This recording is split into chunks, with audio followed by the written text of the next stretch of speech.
What's up, guys? It's Dev here, and I'm coming back with part 2 on how to use the advanced storm beacon and controller. I recently made a video on these that have gotten a decent amount of views, and I've also hit 300 subscribers, so thank you for that. But in that video, I did say some things that were a little bit wrong, and also I didn't go in depth with a few things, so I'm going to be showing you 3 things in this video. I'm going to be showing you how to use the default setting correctly, because I didn't go over this in my last video. I just skipped over the customs. I'll be showing you how to make the storm fully closed, because also in my last video I said to use the basic storm controller, but that doesn't work. It'll fully close, but you won't be taking any damage. I'll be showing you how to make it fully closed just like the regular storm. And the third thing I will be showing you is how to use the move distance minimum and maximum. I'll be just going over it a little bit. It's a pretty simple thing. I just didn't go over it in my last video because I didn't think it was important, but it is pretty important. So yeah, if you're subscribed already, thank you for that. I appreciate it. I will be doing a giveaway when I get to about 500 subscribers, and I've been gaining a decent amount of subscribers per day, so that shouldn't be too far away, maybe another week or two.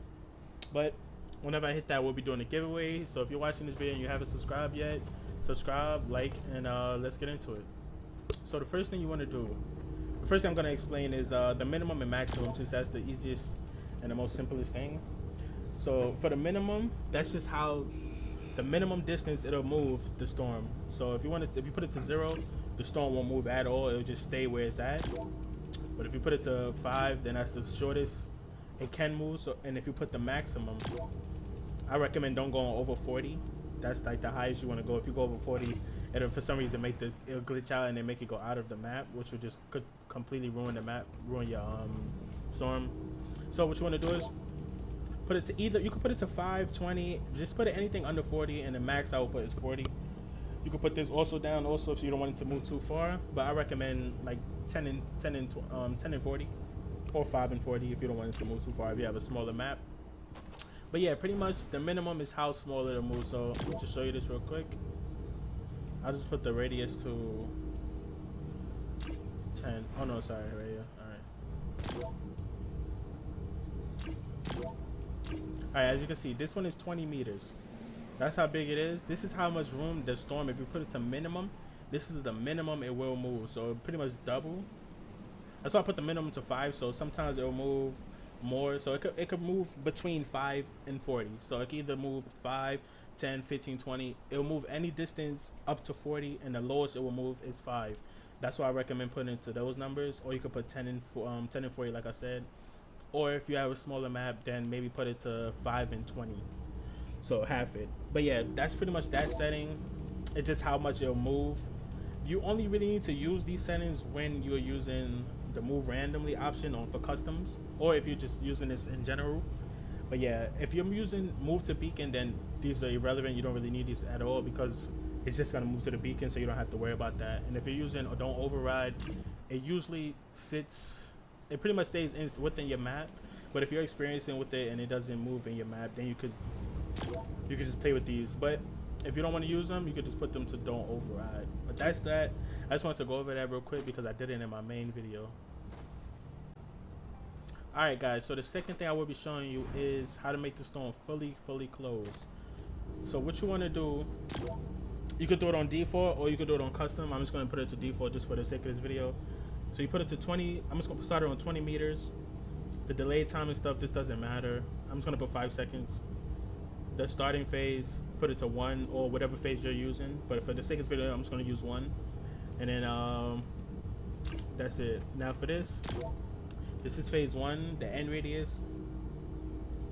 You have to put it to the same radius that this one is. This one is 20. So you can either put it on top or just bring it really close. It doesn't matter that much. But for the wait time, I'm just gonna put 5 and 30 for the sake of this video. The damage don't override. It doesn't matter. I'll explain how to do that for the default settings soon. But for the movement behavior, you can put don't override or you can have it move to beacon. I'm just gonna put it to move to beacon for this video, and then you just pretty much copy these.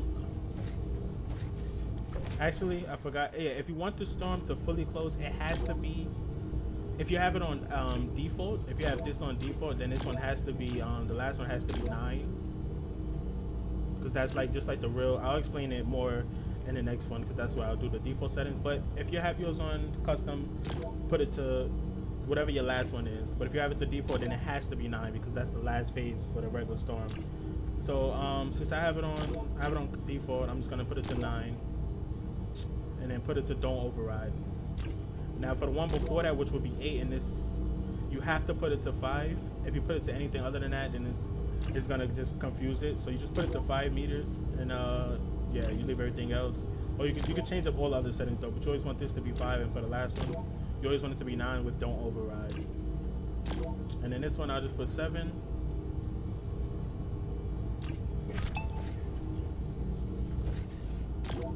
I'll put this to 7.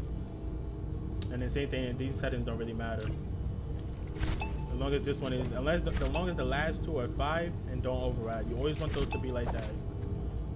Or yeah, you always want those to be 5 and don't override. So yeah, for this, I'm gonna put the starting to whatever the starting is. In this case, the starting is 7. And I'm just gonna start it up just to show you. So this is how it's gonna look if you're gonna fully close. You're just gonna have a straight line with no circle because there's no circle for it to go to. So it just shrinks.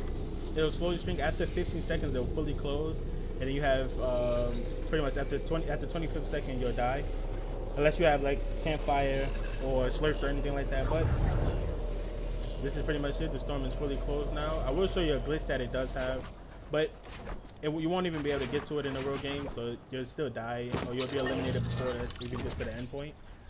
But once the storm fully closes, since there's no real storm, it just sits there, but it looks like this. See, it does. I don't take any damage, but when I go out, I will take damage. See, I'm taking 10. But you don't have to worry about this because after 15 seconds, this storm will start. When it starts to shrink, after 15 seconds, it'll fully close, and then since it's ticking for 10, after 10 seconds, you'll fully die or fully eliminated. So you don't have to worry about this being an issue for players in your map, because they'll fully be eliminated before this even gets to this point. But if you're worrying about that, you can just set it to set the damage higher than 10, and you won't have to worry about that. But that's how you make it fully close, and that's really it. It's not really much to show. Those are pretty much the two easiest settings. The setting that I really want to get into is the default settings, because I didn't get into that at all in my last video. Now I'm going to show you how to use the default settings. So what you want to do is leave this to yes or no if you're going to have it start at a different time. Put this to default. And in phase 1 radius, you just, for the first one, I'm going to put it in order from 1 through 9 just to show you how to go through all of them. So you just put this the size of your map. So I'm probably just going to put it to 100, since that pretty much fits like the block. If you put it at the center. Put it to 100. The delay time is the time before the storm appears, so I just put 5 seconds. And then starting phase, you want to put it to 1. So pretty much with the default settings, I didn't know what it was at first, but it just copies the storm that the original Battle Royale map uses. So phase 1 in the real storm would be the very first storm that closes, that tick for 1 damage.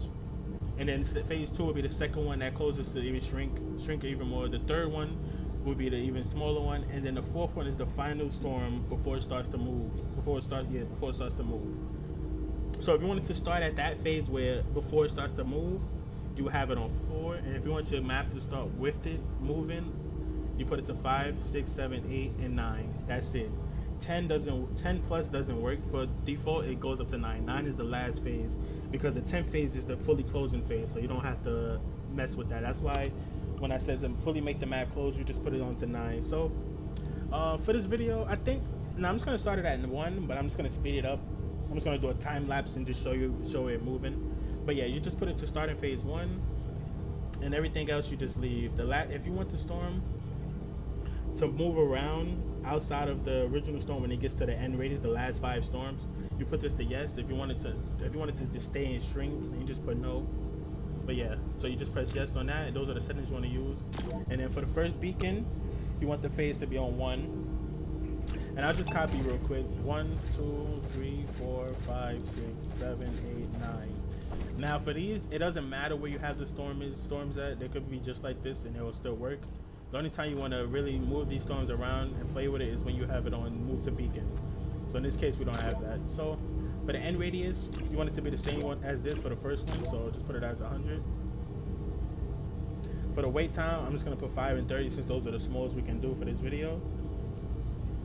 But yeah, if you really wanted to, if you want it to be as authentic as the real storm is, you can just look up the times for the storms on Google. That's how I found it out. But the normal games last about 20 minutes, so I think that's too long. If you had like a mini battle royale, you probably want your games to last about 10 minutes, maybe 15 the longest. I would think 10. So you pretty much just have the real time. So the real time, it takes about 3 minutes for the very first storm to close. So in this case, you will put it to like 1.5 for the for the resize time, or for the wait time and stuff. But I'm not gonna do that in this video because that's just gonna take way too long. So I'm just gonna put this to 100. Just confirm. Make sure your first one is always the same end radius as this. So you put this to 5 seconds and 30 seconds just for this video. The damage, if you want it to be just like the storm, you leave it to don't override. If you want to advance, increase it or change it up, you just put it. And if you want them to take no damage, which defeats the purpose of it, then you put that to none. But I'm just gonna put don't override. For the movement behavior, I also put don't override just so it mimics the real storm. It's always gonna be random too, so you don't have to worry about that. So you don't have to put on move randomly. You just put it on don't override. For the minimum maximum, you can put don't override as well, since the normal storm doesn't move too crazy.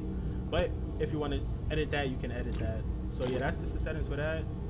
And then you just keep going and just make it smaller, so you up it and then make this smaller, which would be 75, and then that's that. Everything else I'm gonna leave for the sake of this video. So you just do that to all of them, and I'm just gonna show you the end results. So I'm just gonna do a time lapse of it closing, and then just to give you the real idea of how it looks. And that's it, guys. If you guys enjoyed this video, I hope it's not too long because my last video was 13 minutes. Hopefully this one is a lot shorter. I'll try to trim it up a little bit. But yeah, if you're still confused about anything else, feel free to contact me on Twitter or Instagram. Those are the best places to contact me. You can still comment in the comments, but I'll see your first comment, but after that I won't be able to see. I'll have to keep checking back. So if you want a quick response from me, those will probably be the best places to message me on Twitter and Instagram. Also, if you guys want to add me, I'll play around with you guys. I don't really play Battle Royale as much anymore. I kind of sit and creative all day.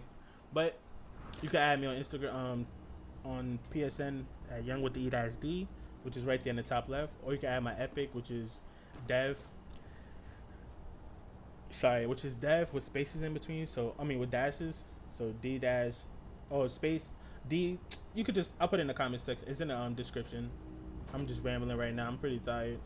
But yeah, that's pretty much the video. If you guys enjoy, like, comment, and subscribe. And I'm out. Peace. I was saying, this is a prime example why you want to use the minimum and maximum.